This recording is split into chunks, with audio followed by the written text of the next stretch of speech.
October 30th, 1942. Reveille is at 6 a.m. and it's still dark outside. We get some hot coffee and food. No one knows for sure what's happening, although there are a lot of rumors. One says that we still haven't reached our destination. Another says that this is the only regiment from the division. We'll go from here to our unit in Stalingrad. The unit strength is reported to have been dramatically cut, and we are the replacements. We're told that the entire regiment doesn't even amount to 2 companies at the moment. Rumors are often the only source of information for the common soldier. Even if they don't exactly fit the facts, there is normally a certain amount of truth in them. For us, the usual routine starts up. Fall in, 2 ranks. We line up so that we're always in the second row so that we can stick together. The entire group is 90 men strong. Round about noon, we are picked up by some trucks and 4 Mercedes personnel carriers. I'm given a seat next to the driver of an 8-man personnel carrier. We set off along an MSR. The road is undulating, the surface smooth and shiny, like bacon rind. Rumors are flying. It's no longer certain that we're going to Stalingrad. I asked the driver. He says that we are not going to Stalingrad, but rather to a so-called winter position. This is where the baggage trains are situated, because they can no longer be brought into Stalingrad, from which the troops fighting in the northern suburbs of the city are supplied with food and ammunition. October 31st. The winter position is close to a kolkhoz in the open steppe. Along one side, there is a Rachel, a deep, often long, rectangular trench where the steppe suddenly dips down. These Rachels are natural, geographic phenomenons, and are often 10 to 20 feet deep in the otherwise flat landscape. A Rachel can be small or large enough to give protection to an entire battalion, complete with vehicles and men. The mother of the company meets us. He informs us that we now belong to a division rich in tradition, which even in the Polish and French campaigns was still a cavalry unit. He explains that the unit is proud of its old cavalry designation. We are then informed that our squadron was fighting with a total of only 26 men. Our regiment was also under strength. It was fighting in the ruins of Stalingrad, mostly in small combat units, which because of the scarcity of officers, were frequently led by Unteroffiziers. The engagements were said to be murderous. Brick walls were no longer standing, and the piles of dead and wounded got higher every day. This news certainly didn't breed enthusiasm. What had happened to all the successes and the reports of the proud German army's advances? The ones we'd only heard about a few days ago. Were they exaggerations, or was this merely a temporary setback to the usual run of successes? November 1st to the 6th. Considering the situation, we are all surprised to discover that we are not off to the front immediately. Instead, we have to put up with the normal Army Mickey Mouse routine. Salute the officers, stand to attention, take up information, listen to the guff from our leaders, and so on. Even when their training is completed, recruits are only novices and have to prove that they are real soldiers. All well and good, but they should give us the opportunity to prove it. November 9th. The intermittent explosion and general racket from Stalingrad front are barely audible over here. At night, the sky is always red, and the paralights of the Rollambahn UVDT can often be seen out searching for likely targets. This evening, stuff from stores is being handed out. Each man gets a bottle of juniper brandy, some cigarettes or tobacco, a little chocolate, and some writing materials. Grommel and I stay sober because we have to take over the next watch. It's cold and windy, and I'm glad I've got my heavy-lined winter coat. During our march, I cursed it on more than one occasion because of its great weight. I wake Rommel for his shift, and all the rest are sleeping.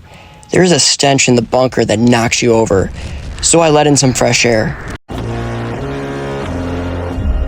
November 11th. The weather is colder, but at least it stays dry. Overnight, everything had been covered in white frost. There is a movement in the air every day. Our bombers are flying towards Stalingrad. You could pick out the Russian anti-aircraft defense zone from the puffs of smoke in the sky. I'm on watch with a friend from our bunker. The supply truck has just returned from Stalingrad, as it does every night. They unload 2 dead and 3 wounded. They're loading the wounded into the ambulance, which will take them to the main medical station. Up to this point, we haven't seen any dead men. The bodies are always buried in a special spot. I saw the wooden crosses days ago as we drove by them while on maneuvers. 3 Lancers have come with the supply truck and are to be reassigned for health reasons. They are told to go to different bunkers, and one of them comes to ours. I returned to the bunker after my guard duty and discovered that my place on the mattress has been taken. The Lancer from Stalingrad has taken it. I can hardly make out his face. It is covered with beard stubble. His peak cap almost covers his eyes, and the ear flaps are pulled way down over his ears.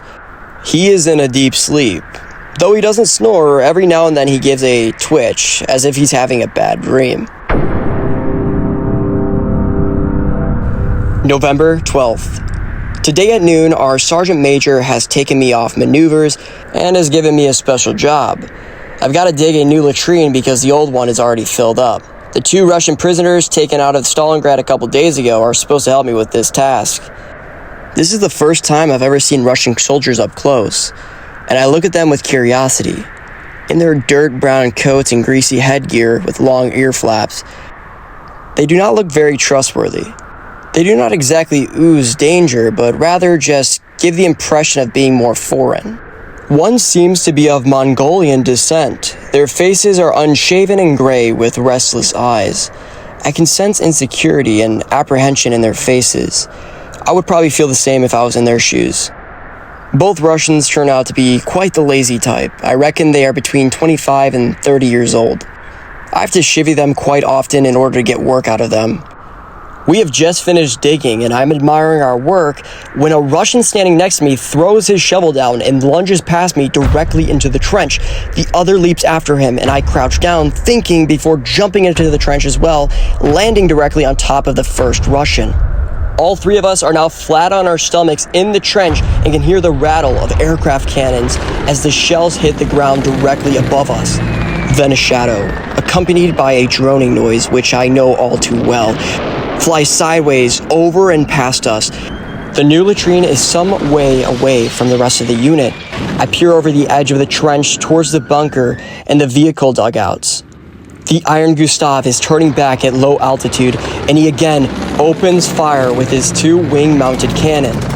He also drops several medium-sized bombs, then suddenly, there are 2 more combat aircrafts in the sky. They also spew metal from their wing-mounted cannon and drop bombs. The other part of our unit must be over there, or are they firing on the men on maneuvers? Machine guns from all over the place now fire back at the aircraft. Sparks are flying from the bellies of the aircraft, just as if someone was doing welding. Normal bullets bounce off the armor, but suddenly there's a smoke trail, a hit. One of the Gustavs peels off, smacks into the step, and burns into flames. The rest flee. I jump up and head for the bunkers and the vehicles. Except for the men in the orderly room, only a few sick, and a couple of drivers have stayed in the bunker. I can see 1 or 2 bomb craters close by the vehicles, some of which have a hole through their side paneling. Petrol is escaping from one of the trucks. The rest of the unit arrives back from the maneuvers late in the afternoon. They've heard nothing about an air attack. They were too far away. The damage to the bunker is quickly repaired. November 13th. The weather has hardly changed. It's cold and dry. It's supposed to be -15 Celsius or 2 degrees Fahrenheit in Stalingrad. The Russians are launching attacks in our unit's sector every day, preceded each time by a big artillery barrage. The attacks have so far been repulsed, but with heavy losses. There are now only 18 men left on the front line from our squadron. The entire regiment has been reorganized into a single combat unit and is moved around where it is needed most. Hot meals and fresh ammunition arrive more or less on a daily basis. Besides the kitchen Wallace and Unterofficer Winter, the medical orderly goes along. plus 2 drivers with their vehicles. 2 volunteers are needed to lug the mess buckets around. Copper and I volunteered yesterday. The roster goes around from bunker to bunker, and it's now the turn of R1. It's almost dark when we move off. We've got 1 Stair 70 MTW personnel carrier. We drive off into the dusk with our lights dimmed. The kitchen Wallace knows the way, but he says there could be no talk about the main front in Stalingrad, as amidst all the ruins, the front shifts hour by hour. Not long ago, our line lay north of the tractor factory, but as of yesterday, it is apparently further to the south in a sector known as the tennis racket. The Russians are supposed to have a chemical factory there, which they are defending, and so they have set up a bridgehead. We need to ask for directions, Unti Officer Winters says to us. Well, then let's go. We can only hope that we find them soon. We are now driving purely by the light of the moon on an MSR. Traffic comes towards us and also overtakes. We're already well inside the ruins of the city. We drive through shallow craters and over heaps of rubble, avoiding debris and overturned telegraph poles. Thick smoke from smoldering fire chokes our lungs. To the left and right are burnt-out wrecks of various bits of military equipment. Our driver zigzags slowly towards what looks like a small forest or park. We are now standing on top of a small hill and can see something of the city. More black smoke and smoldering fires, a terrible sight, and we can feel Stalingrad's hot breath. This must be how Rome looked after Nero put it to the torch. The only difference is that here, the inferno is made worse by the screaming shells and lethal explosions, increasing the madness and giving the onlooker the impression that he's witnessing the end of the world. The further we penetrate into the city, the closer the shells fall around us. The usual evening blessings from Ivan, remarks the medic. It was supposed to sound lighthearted, but it falls flat. He is sitting cowering on ammunition boxes, as I am. My heart is hammering in my throat. Fright has gripped me. Now there is a new noise in the air, like the rush of 1,000 wings. It is increasing in intensity and seems to be coming directly at us. Get out! It's the Stalingrad! Yells the medic. We jump out of the wagon and dive for the safety underneath a large, burnt-out tractor. The rushing noise passes us, and then the explosions rain down around us, just like fireworks. A splinter the size of a man's head spins by my head and hits the ground. That was a bit of luck, says the medic. Behind us, we hear yells and cries for the medic. Someone from the anti-aircraft position must have been hit. That's the one we drove by, says Unti Officer Winter, who has just jumped into a hole. Come on, let's go. We've got to get in. We climb back onto the vehicle. The medic says the Stalingrad is a primitive rocket launcher mounted on the back of an open truck. The rockets are fired electrically. They can't hit a precise target, but by using this weapon, Ivan can saturate a large area of ground. And God help those who find themselves inside it without any shelter. Our people are supposed to be in the same area they were yesterday, he says. We'll move in as close to them as we can, and then we'll carry the stuff the rest of the way. The vehicles move off again, gingerly, a yard at a time. I can see 2 burnt-out Russian T-34 tanks. We pass them and come up to a large building with big open spaces like a factory. In the background, standing out against the glow of the fire and rising out of the ruins, is a tall chimney, looking for all the world like a threatening finger pointing up to the sky. We pull up to the shadow of the factory. We are now driving very carefully. Many places have had to be thoroughly cleared so that the vehicles can get through the wreckage. We meet other vehicles who seem to have the same idea as we do. Many of them are loading up with wounded and dead. They can only do this at nighttime, when, in theory, the Russians can't see what's going on. But the enemy does know what's going on, and he is obliterating the area with his artillery and other big guns. Tracer rounds climb high into the sky and in front of us. We can hear the rattle of machine gun fire. I can tell it's Russian fire by the sound. Hand grenades are going off, and we can hear yelling. So we come to a halt amidst the ruins. Winter disappears, returning some minutes later. We start to unload, but Russian artillery shells are falling precisely where we want to go. Some of them land pretty close to us as well. A fire flares behind us. A vehicle has been hit. There is another big blaze nearby, probably a patrol dump. or something like that. We wait, all ready to go. There are craters in front of us, lumps of stone and piles of debris, and between the screams of artillery shells and the thunderous roars as they explode, I get goose pimples. We move in zigzags, clambering over stones and beams, stumble, lie flat on the ground, get up again, and continue on. Stay close together, croaks Winter. In the glare of a fire, I can see men running. Then some hand grenades go off. Several figures run past us, bent double. Winter gets up and speaks to them. I can recognize an officer's uniform. We gotta move further to the right, he says afterward. A couple hours ago, they threw Ivan out of this area. Now there's hell to pay because he wants to take it back. We creep carefully forward. Then we come to an open space littered with clods of earth and concrete blocks with iron rods sticking out. This was perhaps once a bunker, destroyed by our bombs. A long wall rises at the other end. 3 pillars are still standing. They are supposed to be here, somewhere, says Winter, pointing to the walls. In front of us, tracer bullets shoot up to the sky. Rifles and machine guns crackle. Is Ivan on the attack? The shooting gradually dies away. Go now, to the wall. Get out of here, what do you want to do? Bring Ivan down on our heads? A steel helmet sticks up from the ruins. We're looking for our unit, I hear Winter whisper. Which one? Winter tells him.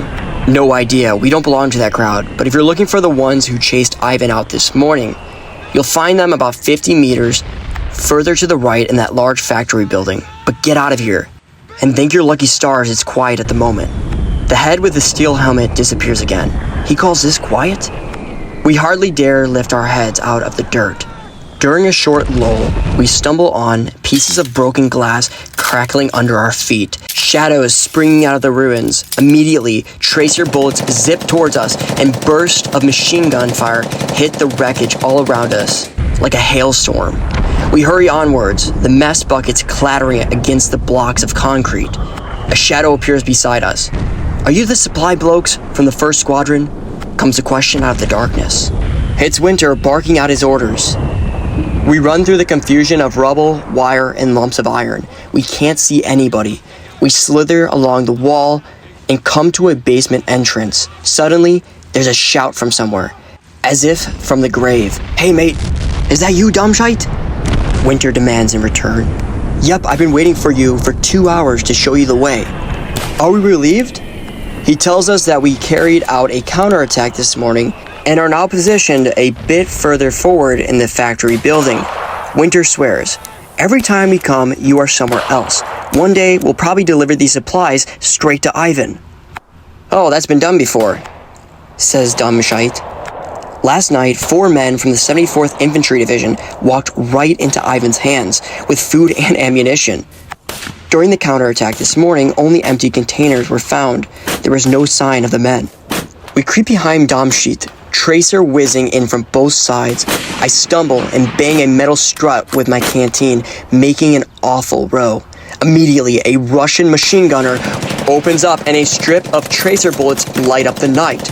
Ivan is pretty close. We lie flat down. The shots sing over my head and explode against the concrete block. The chalky spray drizzles down my neck, mixing with my sweat.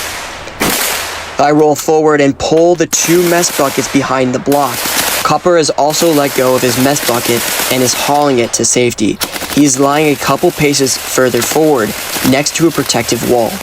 I want to catch up, and I take a pace forward, only to fall into emptiness. Hands grab me and pull me up. Hang on, says a deep voice, and then, where did you come from so suddenly? We were just about to fire on you. You were bloody lucky, dumbshite tells him. Christ, do you have to use this particular street? We've got Ivan sitting right on our backs here. I came by here just 2 hours ago, and Ivan was further forward, dumbshite says. Yes, but in the last hour, not so. Max, do you have your sprayer ready? Asks a low voice.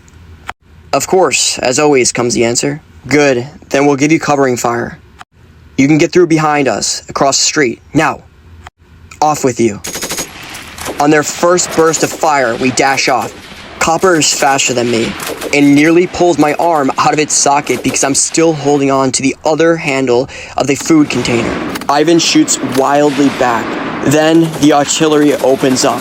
In between, I can also hear the thud of the mortars. The rounds loop towards us and explode all around. The bombardment seems to go for us like a wild animal, and we squeeze together in a bombed-out basement. I duck further down with each explosion, expecting the basement to collapse at any moment and bury the lot of us. The earth above us shakes, just like an earthquake. I should think my nerves are aflutter. I never imagined I could be so terrified. You can't do anything, not a thing. The only solution might actually be to get out and run. But where? The only advantage is that death will come more quickly. For heaven's sake, they are forever going on about the proud, successful German advances in the army news bulletins. But here in Stalingrad, I haven't seen anything of that. The only thing I understand is that we are holed up in these ruins like cowering rats, fighting for our lives. But what else can we do, given the Russian superiority? The driver and the medic are sitting next to me, with Winter and Cooper on the other side. Cooper is as white as a sheet, and we are all staring at the ceiling, which already has a huge number of cracks. Domscheit has the strongest nerves. He is standing by the entrance, staring out into the darkness. As far as Cooper and I are concerned, these few hours in Stalingrad have certainly dampened down our enthusiasm for war, and we haven't yet had any personal contact, as it is so nicely put. My thoughts are now concentrated solely on how and when we're going to be able to get out of here safely. We've been in this god-awful heap of ruins for hours, and we still haven't reached our unit. Domscheit tells us from his position at the entrance that Ivan is shooting at the slightest thing. Because our machine guns opened up, Ivan probably thought we were mounting another attack and wanted to make quite sure that it was nipped in the bud. If only he knew that we were quite happy keeping our heads down for the moment. Until we get our replacement, that is, says Domscheit. We're supposed to be replaced by fresh troops according to our Wachtmeister? He who believes is indeed blessed, murmurs the medic. Finally, the barrage is lifted after what seemed to be like an eternity. We jump up. Domscheit knows the way. He makes for a ruined factory building, knowing that someone has been lying there under cover, watching everything. Softly, he calls out the code word while we are still some distance away and gives his name. We go to the basement entrance, which is half covered by wreckage. Domscheit leads us through a corridor room where in front of the doorway an iron plate has been placed. Domscheit makes a droll introduction. May I present our new battle headquarters. A heap of stacks and a few rags are strewn on the ground, and lying on top of them, curled up, are two Lancer. Another one is sitting on a couple of stacked ammunition boxes. Startled by the noise we have made, the two Lancers jump up and help us into the room with our containers. Both men appear to be very tired, and who knows when they might next get some sleep. I can barely distinguish their faces under all the dirt and stubble, but I guess we all look about the same. Then a Wachtmeister comes in. I recognize him. He's the one who pushed the old Russian fellow's head into the bucket at the well. He tells Winter that the one remaining officer in the group became a casualty this morning, and that now he was in charge of this sector. The men are positioned in front of and to the side of this area, hidden in the ruins. The fighting ebbs back and forth, and no one really knows where the main front is. Casualties today are 1 dead and 2 wounded, and they're already on the way to the main medical center. This is the craziest place imaginable. The Russians are often only 20 or 30 meters away, sometimes at hand grenade range in front of us. No more than 200 meters in front of us, there is a deep trench, and this trench leads right down to the banks of Volga. From there, Ivan gets reinforcements every night. For days now, we've all been waiting impatiently to be relieved, or at least to receive reinforcements. But we're beginning to doubt whether they'll ever come. This was only whispered to Winter, but with my sharp ears, I still understand what he has said. So they've got their doubts. That makes me think. The warm food and the coffee must be frozen by now, even though the containers have double skin and are supposed to be insulated. The food is ice cold, but not frozen solid. It's a good, thick noodle soup with lots of canned beef, much better than what we get in the bunkers. These men have more than earned these decent rations. Winter is pressing for us to start getting back. An hour has passed since we left our bunker. The Wachtmeister needs more ammunition, which we've got on the trucks. He details 5 men to go with us. On the way there, the Russians lob more heavy shells into the area. We run after the lead soldier at the double and stop only briefly each time a large shell lands nearby. We jump on the trucks and sit on the empty ammunition boxes. The dead soldier we are taking back with us lies in the front, in his body bag. There is supposed to be another road we can take going back. Because of the frost, all the roads are quite passable, but first we have to work our way through the ruins. Every now and then, the vehicle drives down into a trench and comes up on the other side, and we're catapulted towards the back and have to hang on to the tailgate. The ammo box is sliding after us and slamming into our jack boots. Just keep going, I think. Just get out of here. When it all starts up again, we need to be well out of range. We go through another deep trench and have to help push the truck back out again. We pass several vehicles, and some VW Jeeps with officers as passengers pass us.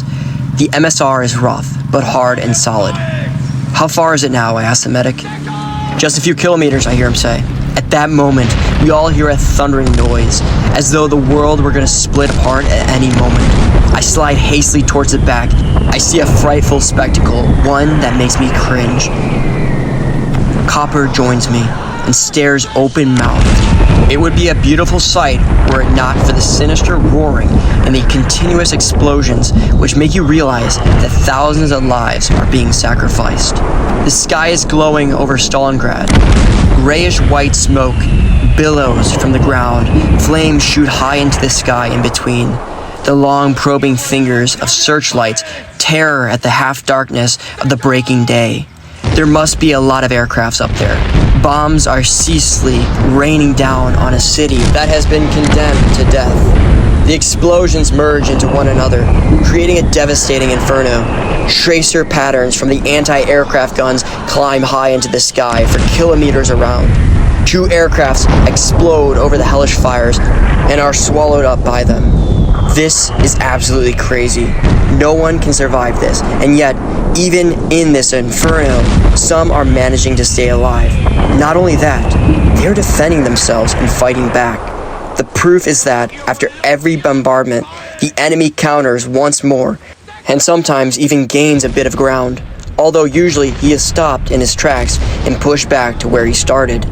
This is the way it has been ever since the beginning of September, ever since German troops forced their way into the city. But because of strong defenses along the Volga, the Germans have now been forced to hide in the ruins. When we return to the bunkers, it is full daylight.